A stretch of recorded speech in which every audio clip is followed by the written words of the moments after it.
What is going on, Detroit Lions fans? Welcome back into the Detroit Den 313 with Steve. Hey, I got a long week coming up, man. I got a 75-hour work week coming up. Mondays suck to begin with, but they're a little sweeter when we're talking a Detroit Lions win, when we're talking about a Detroit Lions win that's carrying us for the rest of the week. Get us through this week. Let's get to Monday Night Football.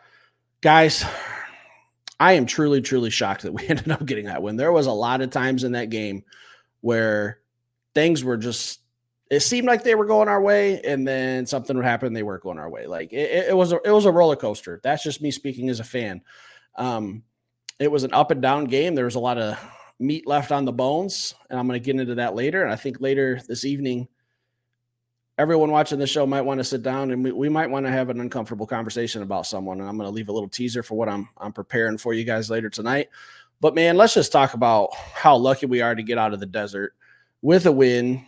We got bit by the injury bug. At the time of this recording, I do not have full details on Derek Barnes, Aleem McNeil, Marcus Davenport. Like if I was using a pen, I would have ran out of ink to write down all these injuries.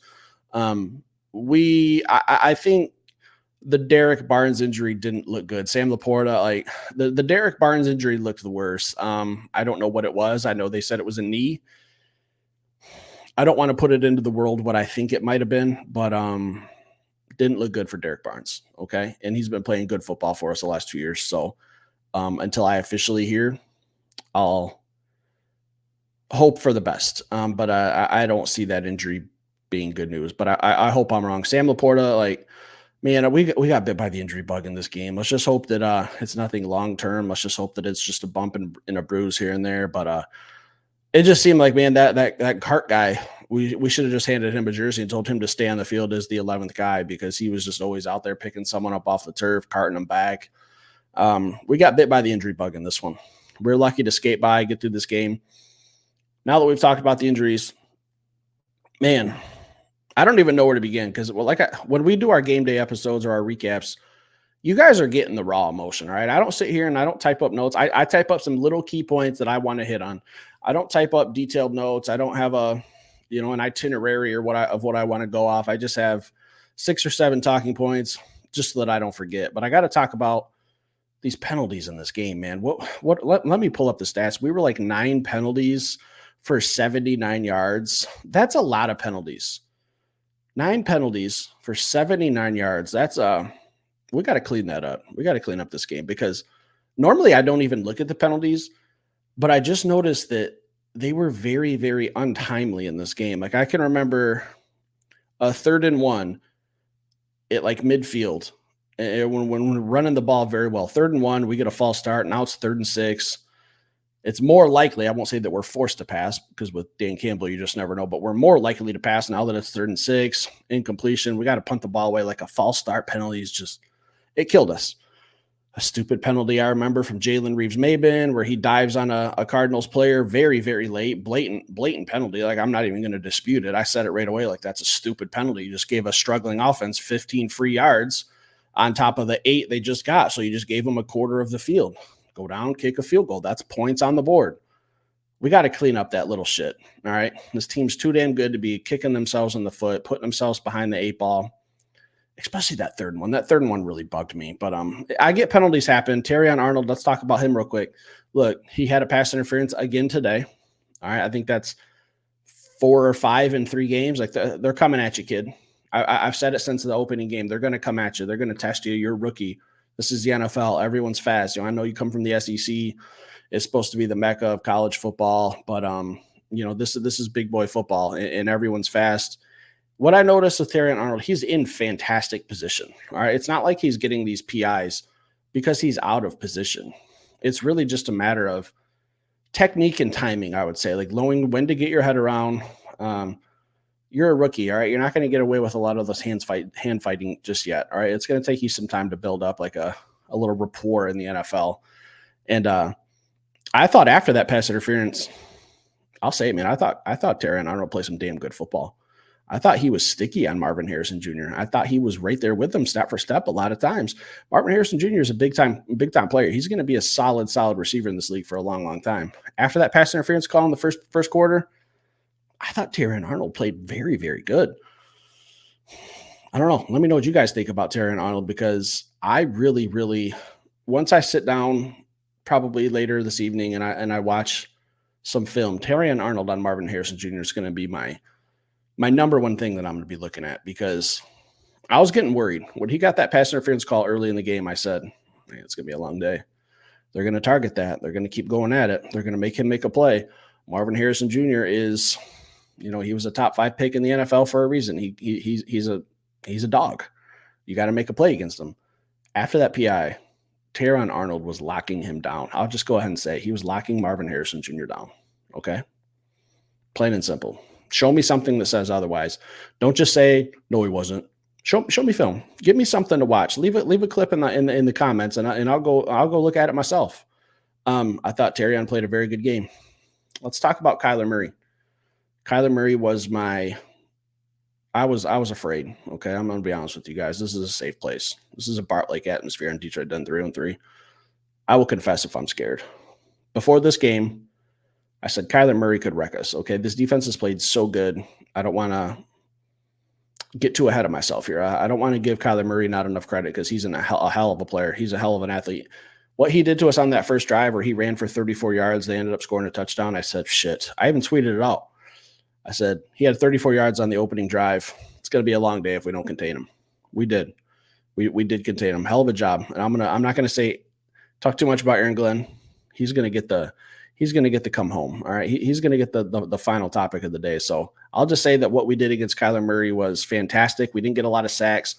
We got pressures. We forced some bad throws. Okay. If you guys are one of those people that sit out there and you say that you need to see sacks to see production, this was a good game for you guys to go and rewatch, because I knew coming into this game it would be hard to get a sack, because Kyler is so elusive and he's getting smarter. Okay. This isn't the Cliff Kingsbury offense that he was stuck in the last couple of years. Like, this offense, you could see like they had more of a scheme, more of what they wanted to do. And I think they kind of abandoned their run game because they knew that the Detroit Lions were just dominant against the run. I don't think they ran the ball enough, and they could have ran it with Kyler a lot more. But I think when it just came to James Conner and their other running backs, they just kind of gave up. I think they could have used Kyler in some other positions.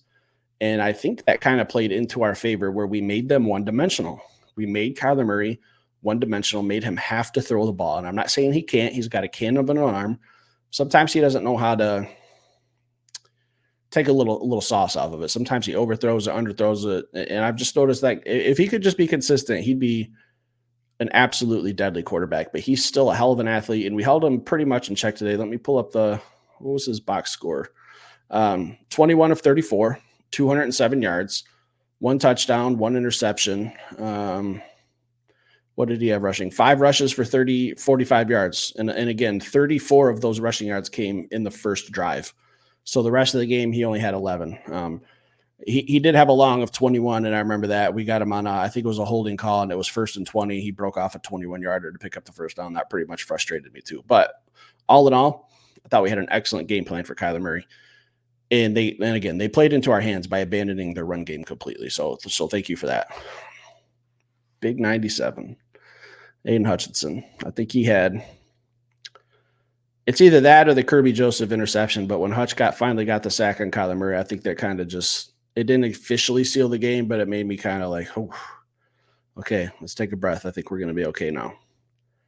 I think Hutch, that's what we wanted, man. He was pressuring all night. I know at one point, I think it was halfway through the third quarter, he had 3 pressures throughout the game. And that's just what I'm piggybacking off of when I'm talking about Kyler Murray. Like, he might not have always got home, but he made him uncomfortable. There were some plays, and I think Mark Schlereth was calling the game, and I noticed it before he even said it, where Kyler was scrambling in the pocket. He didn't really have a place to go.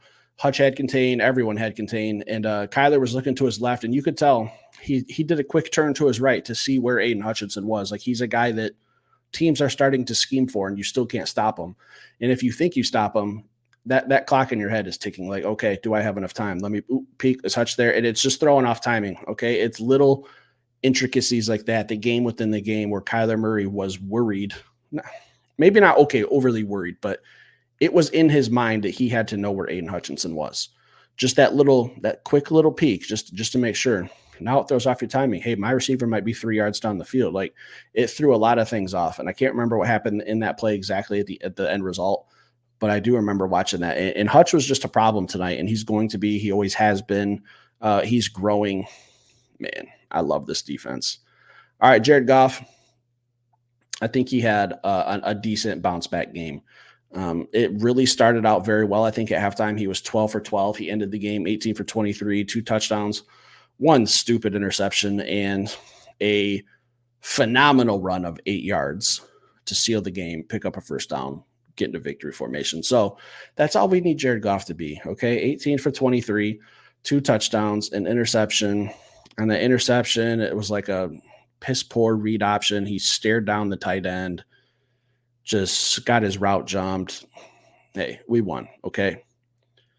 Let's move on. Let's not cry about spilled milk. But I think that all this credit, if I had to give someone a game ball, it's not going to a player. It's going to Aaron Glenn. Okay. And I haven't seen who's gotten the game ball yet. So if I'm right, hopefully I'm right. I'll find out as soon as I wrap this show up, and maybe the post-game stuff's on Twitter and stuff. But I doubted Aaron Glenn last year. All right. So let me just first and foremost come clean with that. I had some questions last year. As the season went on, our defense started to play good. Not great. They played better to good, somewhere in that range, whatever word you want to throw on it. What we've seen these first 3 weeks of 2024, this defense has been elite. I'm using that word on purpose. This defense has been elite.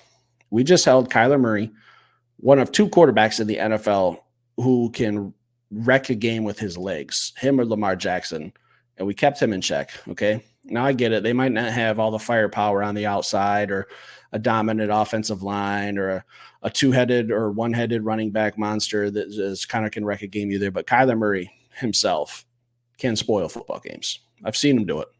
If you haven't watched a lot of Carolina or Cardinals football game, you can find some tape where you can see Kyler Murray just take over a game and run. Aaron Glenn, what he's done in these first 3 weeks, I will tell you this, and like I said, I have something later.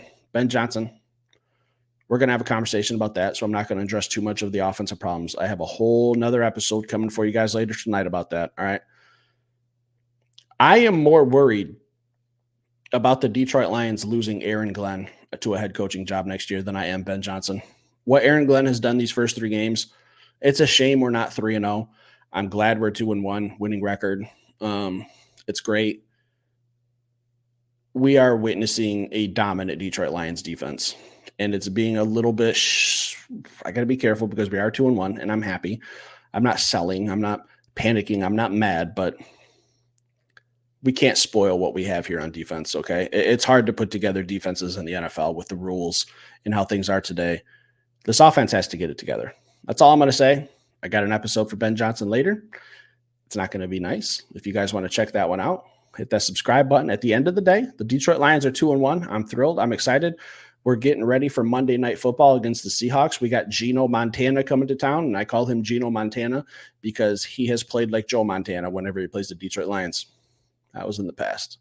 Aaron Glenn's going to lock him up. Aaron Glenn's going to come up with some schemes for Geno Smith. I'm confident. I have full faith in Aaron Glenn and Dan Campbell. We'll talk later about Ben Johnson, guys. Stick around, hit that like button, leave some comments. Go Lions. Let's get through this week and get to Monday Night Football, guys. Thanks for watching.